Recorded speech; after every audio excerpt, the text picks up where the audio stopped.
Et si la beauté que vous avez toujours désirée devenait votre pire malédiction? Suivez l'histoire de Fatou, une femme que personne n'osait regarder. Dans le village de Koungheul, tout le monde connaît Fatou, mais personne ne la regarde. Elle a 32 ans, son visage est marqué par des cicatrices profondes depuis sa naissance. Ses yeux sont enfoncés dans leurs orbites, ses pommettes saillent comme des lames. Son corps est si maigre qu'on voit chatte haut sous sa peau. Les enfants détournent le regard, les hommes baissent les yeux, les femmes chuchotent sur son passage. Un matin, Fatou se rend au puits. Elle porte 2 bidons vides. Elle marche lentement, la tête baissée. C'est là qu'elle entend des rires. 4 jeunes femmes sont assises sous le manguier. Parmi elles, Aminata, la plus belle du village. Aminata porte une robe rouge éclatante. Ses cheveux sont tressés avec des perles dorées. Elle rit fort. Aminata dit « Regardez qui arrive, la sorcière !»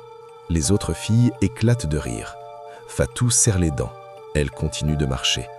Aminata ajoute « Même les chiens ne te regardent pas, Fatou. Comment tu fais pour te voir dans un miroir ?» Fatou s'arrête.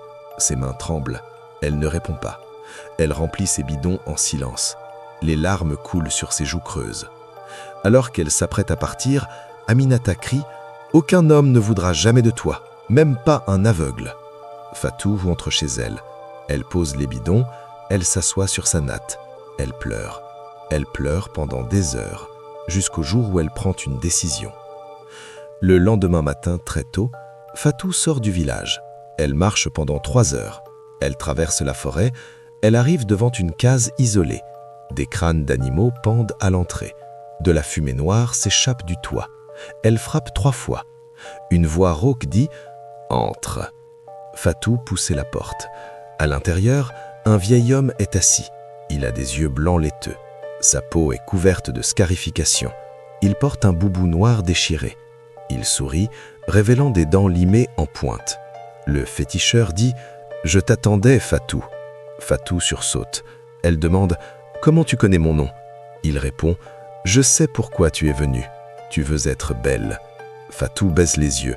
Elle murmure « Oui ». Le féticheur se lève lentement. Il fait des gestes étranges avec ses mains. Il dit « Je peux te rendre plus belle que toutes les femmes du village, plus belle qu'Aminata, plus belle que n'importe qui. » Fatou relève la tête. Ses yeux brillent d'espoir. Elle demande « C'est possible ?» Il répond « Tout est possible, mais il y a un prix. » Fatou dit « Je donnerai tout ce que j'ai. » Le féticheur rit, un rire froid qui fait trembler les murs. Il dit « Je ne veux pas ton argent, je veux quelque chose de plus précieux. » Fatou demande « Quoi ?» Il s'approche d'elle, il chuchote « Chaque fois qu'un homme tombera amoureux de toi, il mourra dans les 7 jours, et tu ne pourras jamais aimer personne en retour, sinon tu redeviendras ce que tu es, en pire. » Fatou recule, son cœur bat fort, elle réfléchit, elle pense aux humiliations, aux rires, aux regards de dégoût. Elle pense à Aminata, elle dit « J'accepte ». Le féticheur sourit, il sort une calebasse remplie d'un liquide noir. Il dit « Bois ». Fatou prend la calebasse, elle boit tout d'un coup. Le liquide brûle sa gorge, elle tombe à genoux, son corps convulse, ses os craquent, sa peau se déchire, elle hurle, puis soudain, tout s'arrête. Le féticheur dit « C'est fait, va-t'en ». Fatou se relève, elle sort de la case, elle marche jusqu'à la rivière, elle se regarde dans l'eau. Et c'est là qu'elle voit son nouveau visage. Ses yeux sont immenses, en amande, d'un noir profond. Sa peau est lisse, dorée, sans une seule imperfection. Ses pommettes sont hautes et délicates. Ses lèvres sont pleines et roses. Ses cheveux ont poussé, longs et épais, tombant en cascade sur ses épaules. Son corps s'est transformé. Elle a des courbes, ses bras sont pleins, ses jambes sont fermes. Elle est magnifique. Fatou pleure, mais cette fois, ce sont des larmes de joie. Le lendemain matin, Fatou retourne au village. Elle porte la même robe bleue simple, mais tout a changé. Alors qu'elle marche dans la rue, les conversations s'arrêtent. Les hommes la fixent, bouche ouverte. Les femmes la dévisagent avec jalousie. Personne ne la reconnaît. Un jeune homme s'approche. Il s'appelle Moussa. Il dit « Excuse-moi, tu es nouvelle au village ?» Fatou sourit. Elle répond « Non, j'ai toujours vécu ici. » Moussa dit « Impossible, je me souviendrai d'un visage comme le tien. » Fatou ne dit rien. Elle continue de marcher. C'est là qu'elle croise Aminata. Aminata la regarde de haut en bas. Son visage se crispe. Elle demande « Qui es-tu » Fatou s'arrête devant elle. Elle la regarde droit dans les yeux. Elle dit « Je suis Fatou ». Aminata éclate de rire. Elle dit « Fatou, la Fatou laide. Impossible ». Fatou dit « C'est moi ». Le rire d'Aminata se fige. Elle recule d'un pas. Elle bégaye « Comment tu as fait ?» Fatou sourit. Elle dit « Disons que j'ai trouvé une solution ». Aminata la regarde partir. Son visage est déformé par la rage. Les jours passent. Fatou devient la sensation du village. Tous les hommes veulent la courtiser. Moussa vient la voir chaque jour. Il lui apporte des fleurs. Il lui apporte des fruits. Il dit « Fatou, je n'ai jamais ressenti ça pour personne. Je t'aime ». Fatou sent son cœur se serrer. Elle dit « Moussa, tu ne me connais pas ». Il répond « Je veux te connaître. Épouse-moi ». Fatou baisse les yeux. Elle dit « Non ». Moussa insiste. Il supplie. Fatou refuse encore et encore, mais Moussa ne lâche pas. 5 jours plus tard, Moussa tombe malade. Il a de la fièvre, il délire. Sa famille appelle le guérisseur. Rien n'y fait. Le 7e jour, Moussa meurt. Tout le village est en deuil. Fatou assiste à l'enterrement. Elle se tient à l'écart. Elle sait. Elle sait que c'est à cause d'elle, mais elle ne dit rien. Quelques semaines plus tard, un autre homme s'approche. Il s'appelle Ibrahima. Il est riche. Il a une grande maison. Il dit « Fatou, je veux faire de toi ma femme. Tu ne manqueras de rien. » Fatou dit « Non, Ibrahima, ne tombe pas amoureux de moi. » Il rit. Il dit « Trop tard. » 7 jours plus tard, Ibrahima est retrouvé mort dans son lit. Aucune blessure, aucune explication. Les rumeurs commencent à circuler. Les vieilles femmes chuchotent. Elles disent « Fatou porte malheur. » Elles disent « Elle a fait un pacte. » Aminata entend les rumeurs. Elle sourit. Elle décide d'agir. Un soir, Aminata se rend chez Fatou. Elle frappe à la porte. Fatou ouvre.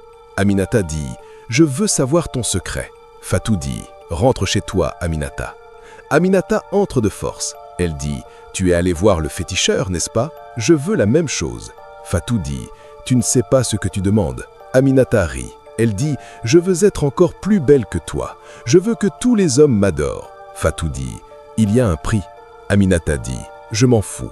Dis-moi où il habite. » Fatou hésite, puis elle dit « Dans la forêt, la case au crâne. » Aminata sourit. Elle part immédiatement. Le lendemain matin, Aminata revient.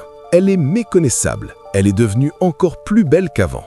Sa peau brille comme de l'or. Ses yeux sont hypnotiques. Tous les hommes du village la suivent du regard. Mais Fatou sait. Elle sait ce qui va arriver. Les jours passent. Les hommes tombent comme des mouches. Un par un, ils meurent. Le village est plongé dans la terreur. Les familles pleurent. Les vieilles femmes accusent Fatou et Aminata de sorcellerie. C'est là que Fatou croise le regard d'un homme. Il s'appelle Oumar. Il est différent. Il est calme. Il a des yeux doux. Il dit « Fatou, je ne sais pas ce qui se passe dans ce village, mais je vois de la tristesse dans tes yeux. » Fatou sent quelque chose se briser en elle. Pour la première fois, elle ressent quelque chose, de la chaleur, de la tendresse. Elle dit « Oumar, éloigne-toi de moi. » Il dit « Pourquoi ?» Fatou pleure. Elle dit « Parce que je te tuerai. » Oumar dit « Je ne te crois pas. » Il pose sa main sur sa sienne. Et c'est là que Fatou sent son cœur battre. Pour la première fois, elle aime quelqu'un. Trop tard. Son corps commence à changer. Sa peau se dessèche. Ses cheveux tombent. Ses os ressortent. En quelques secondes, elle redevient ce qu'elle était, en pire. Son visage se creuse encore plus. Ses yeux s'enfoncent. Sa peau devient grise. Elle hurle. Oumar recule, horrifié. Il s'enfuit en courant. Fatou tombe à genoux. Elle pleure. Elle comprend maintenant. La beauté n'était qu'un piège. Le féticheur ne lui a rien donné. Il lui a tout pris. Quelques jours plus tard, Aminata subit le même sort. Elle tombe amoureuse d'un marchand. Son corps se transforme. Elle devient encore plus laide que Fatou. Les deux femmes se retrouvent au même point, rejetées, seules. Fatou retourne voir le féticheur. Elle entre dans la case. Elle crie « Reprends ta malédiction ». Le féticheur rit. Il dit « Tu as eu ce que tu voulais. Tu as été belle. » Fatou dit « Tu m'as menti ». Il dit « Non, je t'ai dit la vérité. Tu as juste refusé d'écouter. » Fatou dit « Qu'est-ce que je dois faire ?» Le féticheur dit « Accepter qui tu es. La beauté extérieure ne dure jamais. Seule la beauté intérieure reste. » Fatou sort de la case. Elle rentre au village. Elle vit désormais dans l'ombre. Elle n'essaie plus de plaire. Elle n'essaie plus d'être belle. Elle vit simplement. Et c'est ainsi que se termine notre histoire. J'espère qu'elle vous a plu. Rendez-vous demain soir pour une toute nouvelle histoire. Merci.